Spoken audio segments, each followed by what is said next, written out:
and parental emotional availability. So first up is my research question and topic. So just for starters, I'm just going to be telling you a little bit about what inspired this topic to even come about, and then get into my research question. So the first thing that inspired me to even talk about this topic in general was that I feel like it's very important to be emotionally present and available for your child. But I do think that there are lots of negative consequences that come from having an emotionally unavailable parent, and that does negatively alter the child's personality, which drew me to my conclusion, or my final question being, how does a parent's lack of emotional availability impact a child's personality? So first up is class connections. I connected this back to Karen Horney and her overall idea of personality, family, and parents and their involvement in shaping personality.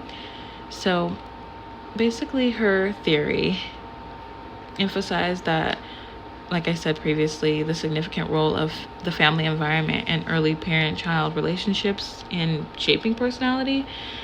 She pretty much believed that having a nurturing, supportive environment where a child's basic needs for safety and security are met fosters healthy personality development.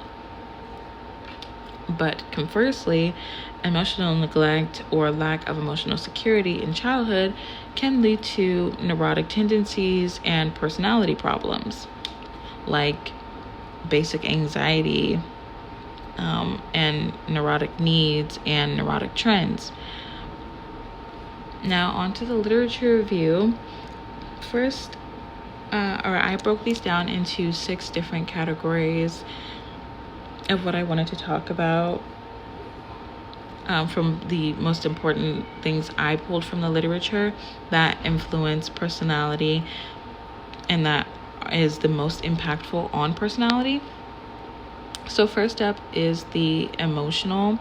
So some of the emotional impacts that I was able to find through the literature that come about when having an emotionally unavailable parent are things like trouble trusting, just having fear of abandonment and rejection.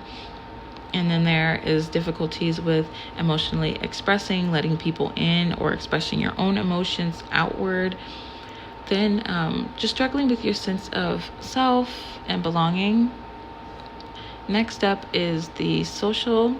So this was trouble not extremely internalizing and isolating.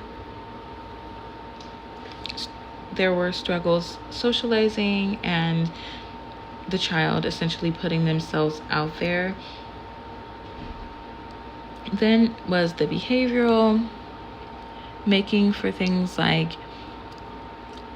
increased aggression and potential addiction, trying to cope with everything. Then there was difficulties managing stress and trouble forming and sustaining healthy relationships. Next up was the neurological, which essentially goes hand in hand with the psychological, but there are also things like mood and anxiety disorders, which is obviously very damaging to the brain and in turn personality in general. And then there are things like emotional dysregulation, which is not good because this is essentially the inability and mismanagement of emotions, making them appear more intense. And then lastly was just attachment issues, trouble forming those healthy bonds, and basically having healthy boundaries for yourself and others. This could cause the person or the child to develop insecure attachment styles when they have an emotionally unavailable parent, like things like anxious, preoccupied, or avoidant attachment styles, which, like I said, lead to struggles maintaining healthy relationships. So on to some of my core findings. Overall, I pulled first parental responsiveness. This was one of the most crucial things that I've noticed that play a big part in personality shaping, especially when it comes to emotional availability. Essentially, since this part is so crucial and essentially core to the child's personality shaping, especially in early life, the way that the parent responds or doesn't respond to the child's emotional needs, or when they decide to emotionally express, the nurturing that they don't receive negatively impacts them psychologically, which makes them internalize. Second, being my emotional modeling. So, or not my, but emotional modeling in general.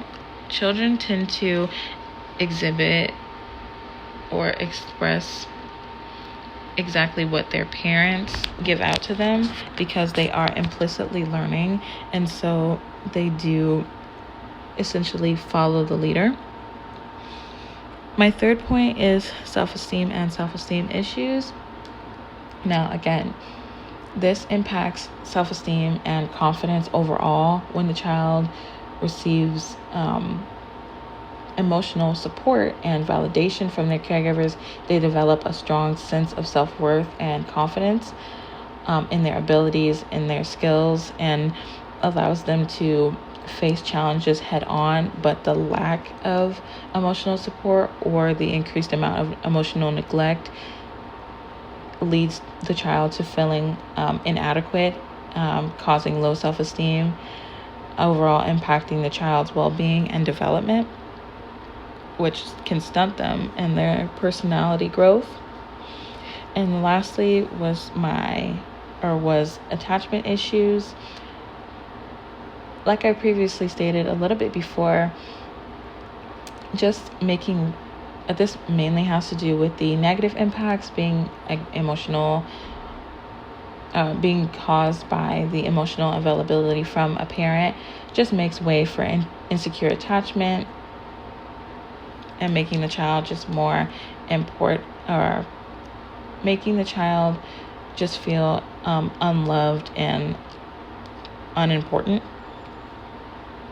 So finally, on to my discussion. I have 3 main takeaways.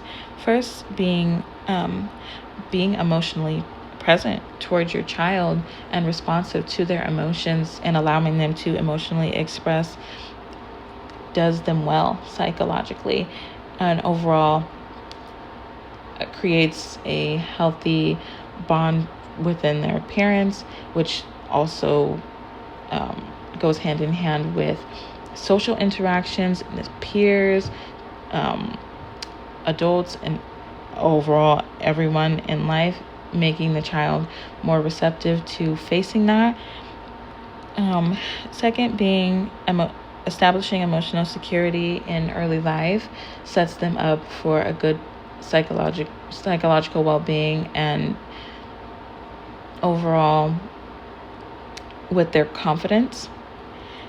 And lastly, the fact that there are only negative outcomes on the child's personality, and even stunts things like emotional regulation, social skills, and sets them up for social isolation and the overall trauma that this ongoing neglect develops over time.